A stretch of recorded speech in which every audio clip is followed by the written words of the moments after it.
Yes, he did. It was in 1991. I was in Little Rock at a nursing home seminar. Someone comes to the door and says, I'm wanted in the hallway.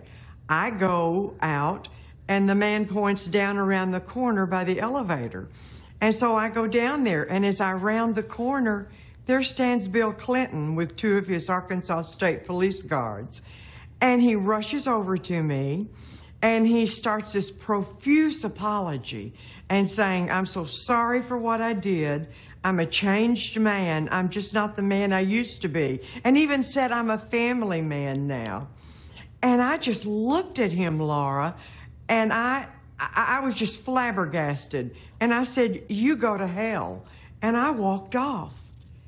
And I could not believe it. And then the nurses that were with me followed me out, and they came over to me and they said, what did he want? And I told them. And then I began to feel a little bad that I had said that. I kept thinking, well, maybe he really meant that. Maybe he really was apologizing. And then what happened? Then, you realized, fast forward that he was running for president, and you were going to perhaps be an obstacle to that?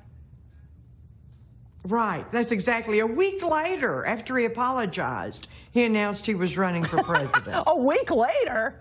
Oh, that's really subtle. That's really subtle. Kathleen, Willey, you watched that interview today, and I mean, I've got to say, I'm always stunned. Why am I stunned?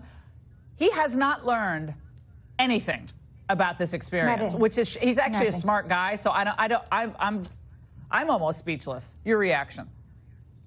I was speechless, too. I was outraged. I could not believe the words that were coming out of his mouth, and he was so arrogant and pompous about the whole thing. He actually believes, I think he actually does believe that he didn't do anything wrong. And, you know, he just blanket apology. I've apologized to everybody in the world. Well, okay, but he hasn't apologized to the people that he hurt and the people that he destroyed, the women that he destroyed. He hasn't apologized to me. He has not apologized to Paula.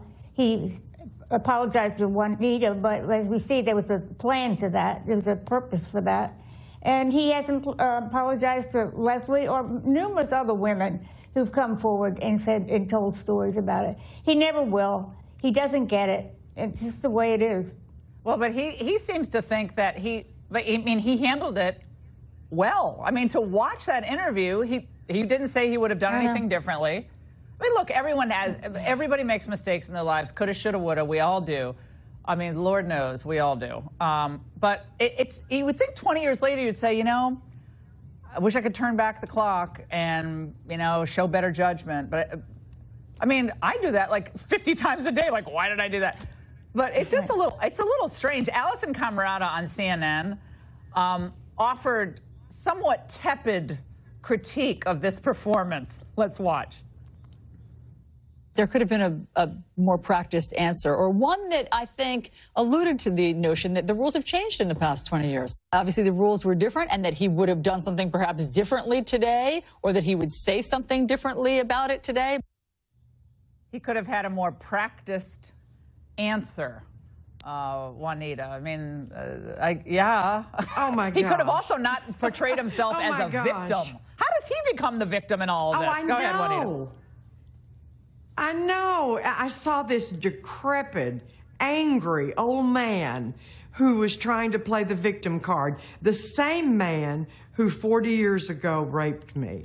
Yeah, it was disgusting. Well, Kathleen, it would have been really amazing. I mean, I'm shocked that Melvin asked these questions, but it would have been really amazing if he asked about Juanita, you, and the others, but he focused on Monica Lewinsky because I guess that was the impeachment. But, I mean, even Joe Lockhart, let's just play this quickly. I want Kathleen to react to this. Joe Lockhart, former White House press secretary, said this today. Let's watch. It highlights the vast difference between what it was like 20 years ago and today. I think in that interview, he succumbed to being the victim and feeling victimized. victimized, Kathleen.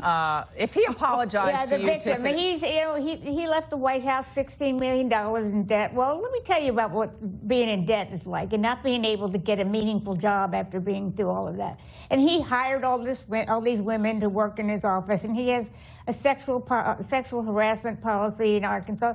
Yeah, well, he probably had a lot of women around so he could, assault them. And, there's no sexual harassment policy in Arkansas. There never was one. There never was one.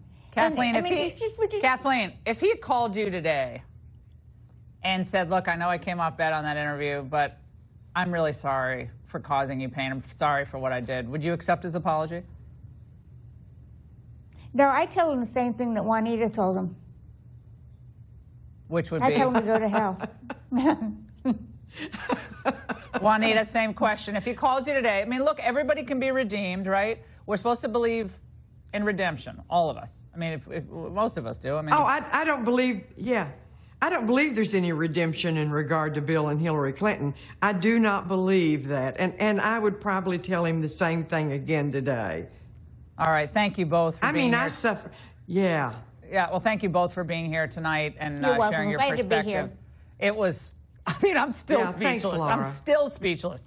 And guys, as I described in the angle, the Democratic Party is facing problems far greater than Clinton's past, though. These are substantive problems, especially the refusal to recognize that they've lost a huge chunk of the white working class in America. Now, let's get insight from Democratic. Do you think differently or feel more responsibility? No, I felt terrible then, and I came to grips with it. Did you ever apologize to him? No, yes, and nobody believes that I got out of that for free. I left the White House $16 million in debt. But you typically have ignored gaping facts in describing this, and I bet you don't even know them. Do you feel like you owe her an apology? No, I do. I do not. I've never talked to her, but I did say publicly on more than one occasion that I was sorry. I dealt with it 20 years ago plus, and the American people, 2/3 of them stayed with me, and I've tried to do a good job since then with my life and with my work. That's all I have to say to you. Remember he once said, we were alone, but I never really thought we were alone. Me and Monica, I looked out the window, it was a girl on a bicycle, so as long as there's somebody else out there in the world, you're never really alone, are you? Did not have sex with that woman, not a single time. For years, both Bill and Hillary Clinton, they've acted above the law. The complicit media gave them a pass. They ignored all of this in the 2016 election. And Bill Clinton's sick, perverted history of sexual misconduct, including all of these allegations. We've interviewed these women, even rape, have gone unpunished. And the media didn't bring it up in 2016 because they wanted her elected.